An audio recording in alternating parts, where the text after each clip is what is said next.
Okay guys, nanata karon diri sa San Carlos. Paingon na ta ngadto sa Boracay guys. Ang atong purpose ni guys sa dili pa ko malimot guys ha. Manginhas ra ta dito kay dagko kay kunong litob og kanang tahong sa Boracay.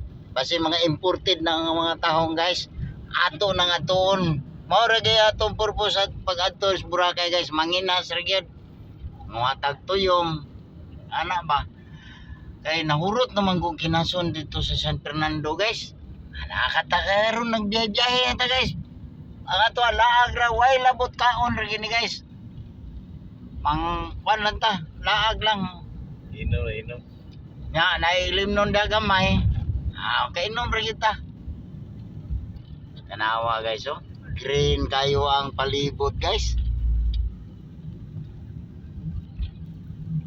Oh, di bridge nga wa pa mahuman. Murag ang sobra ni sa flood control siguro. Oh, karsada oh. Ang mga kontraktor din ako mga kuyo guys. Kontraktor ni sa flood control nga katong wa mapil og investigar ni Marcolita ba. Naa diri. Tuyo ni balik mapil. Kuyog. Investigar.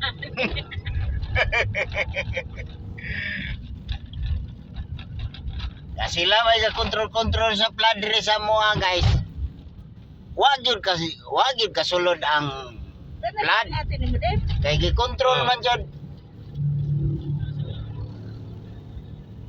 Guys ha, nagbiyahe na ta guys sa ining niyang long and winding road guys.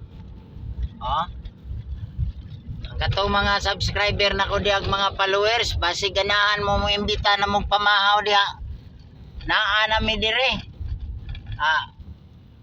O ganahan mo, text lang. Ako lang rin pa na ng load ninyo. Basta, maka-text mo. Ipashare po. Share lang po mo. Mga subscriber na ko diya. Imbitahan ko ninyong pamahaw. Kaya ripanan ko na inyong load. Basta imbitahon mo libre yun, yun ninyo. Guys, dinduta man dahil sa ilang karsada din guys. Kayo, kuhan ba? Nagbiyahe. Kayo flood, puro control. Oo. Karon, walay flood karon.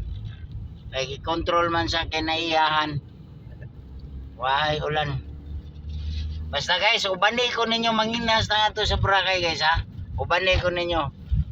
Kaya, kanang mga tahong diha guys ato nang hotdon. Sa sunod na pud guys ha, kay short kuan ra man ni ato agod kay mao man ay atong gi kuan kanang short video.